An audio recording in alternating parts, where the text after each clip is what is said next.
everyone, CPO here, and the last thing I thought I would ever make is a video about lubricating a keyboard. But yet, here we are, it's 2024. I had this new Nuphy Air 75 V2 that I really like, and I bought it as a keyboard that I can use both at home and take to the office with me because I use my MacBook Pro in both places. I wanted a mechanical keyboard, I wanted a low profile keyboard, and I wanted a silent keyboard. Those three things are not compatible. So I ended up getting one of the quietest keyboards that I could get, which is the Nuphy Air 75 V2 with the Wisteria switches, is on the quieter side, but it's still a nice linear switch. Good feel, good sound, a little bit still loud, not quite silent, a little bit louder than a normal like office keyboard, right?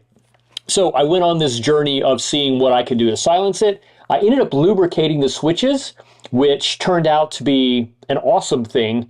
And I'm gonna show you in this video my process for doing that, but also I'm going to open up with the difference in sound so you can see why you might do that. Now, this is my first keyboard to lubricate. All I did was follow somebody else's instructions that I found, and it worked. So I'm like, okay, I'm just going to share this in a long form video because I've had a couple of people ask me about how the process was. So this is it, but like I said, I'm going to open with the difference in sound. It feels the same to me, but the sound is remarkably different. So let's start with that. So I've already lubricated a couple of rows of keys, and then with that, you can see the difference in sound between the lubricated ones and the unlubricated ones that I have yet to do.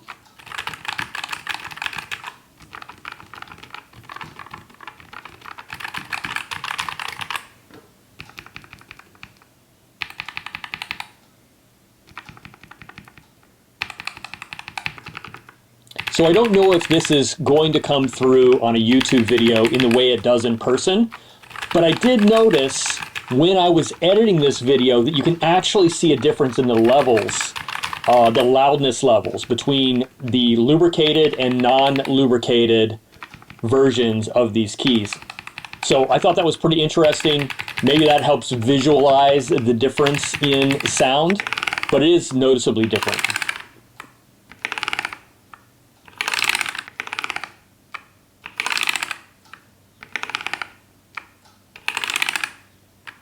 This is just a method that I stole from somebody else. It may be overkill. As a matter of fact, I think he said it was overkill. I wish I could remember where that video was, but I really liked it because it worked. So I'm like, okay, if it's working, let's do it. So I did my entire keyboard now using this method. I'll also show you a method later on that is not quite as involved, where you don't have to actually take apart the switch. If you just want to try like lubricating a little bit without taking it apart. But for this process, I'm disassembling the switches, lubricating them, putting them back together. So here you go. All right, so this is the lubricant I'm using. I got this off of Amazon, and I will put a link in the video description. This seems to be a very common and popular lubricant for keyboards. And then I'm using this little grabber tool and a brush. And then this keycap and switch puller came with the keyboard, and I'm using it. I also got this kit, it's kind of like a keyboard disassembly station. I don't know if it's actually necessary. I'll put a link for it. I used it, but I don't have to. Like, you could just like pile up the switches. All the switches are the same on the keyboard. So yeah, it's not really necessary to keep them in order. So this is how you remove the keycaps. You just slip one end of the keycap end over and they just pop right off. It's kind of cool, actually.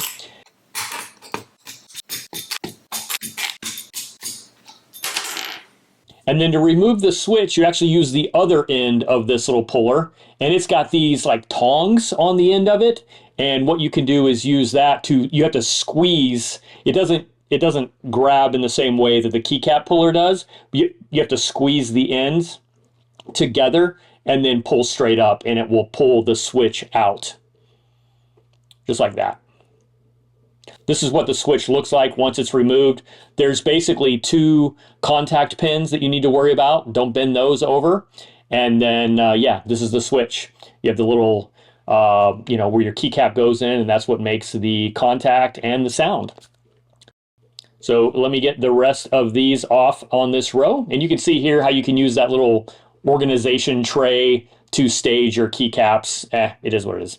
All right, so in order to take this apart, you've got these clear plastic tabs on both sides. There's 4 of them because half of the switch is clear and the other half is colored, usually to identify the type of switch it is.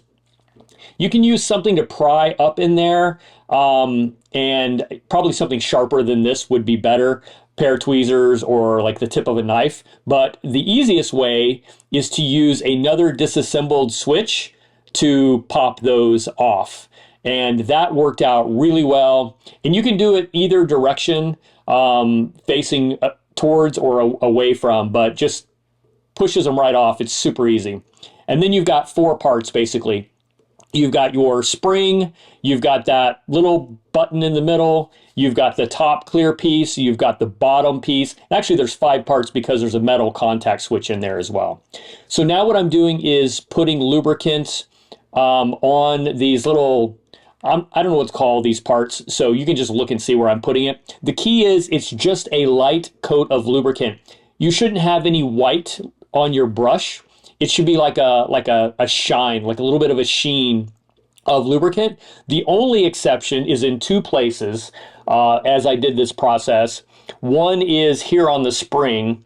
After I lubricate the entire like wire of the spring, I stack a little bit of lubricant around the top side, kind of like a little bit of a donut. And you don't want to have lubricant inside the middle area of the spring because you don't want the part that goes in between that to get sticky. But this just sort of acts, I think, as a little bit of a cushion barrier where the spring meets the bottom of the keycap. And then after I put it in, I just do the same thing to the other end of the spring.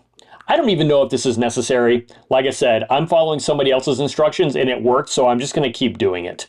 The next part I'm going to do is the clear top part of the switch. And I'm going around and again, lubricant sheen around the entire inner perimeter, including the corners of this piece. And then the other exception where I'm actually going to have some white lubricant, like enough to actually be white, is right here on the edges. And I'm just stacking in just a little bit of lubricant there. And you'll see how that squishes in.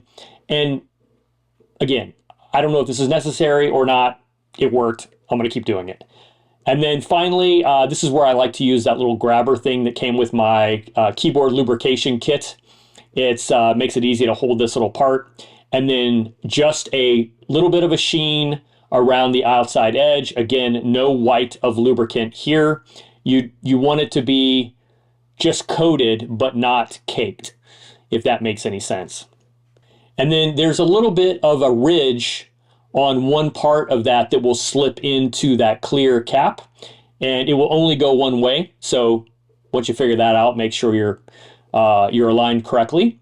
And then now we take the 2 halves of this switch, and the part with that little ridge is going to align with the actual metal contact point for the switch. That's what gives you the actual key press movement.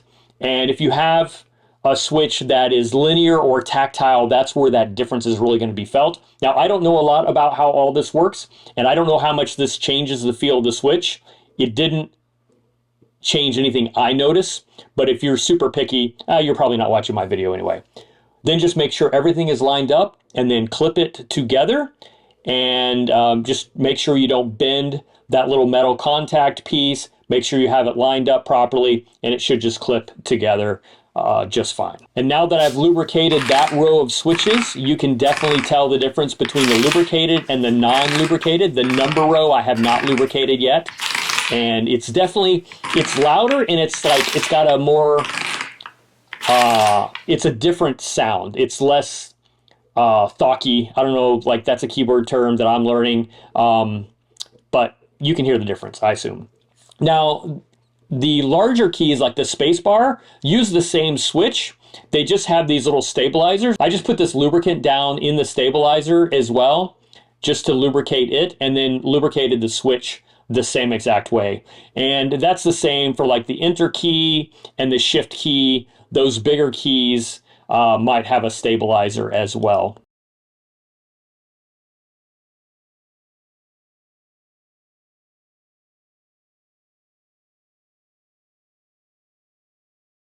Here's the final sound of how the keyboard sounds when typing versus the top 2 rows, which have not yet been lubricated in this video. Big difference, I think, and way more appealing of a sound, I believe, in the office, where it's not quite so clacky and more thonky. There you go, clacky and thonky. I think that that describes the sounds that I'm hearing.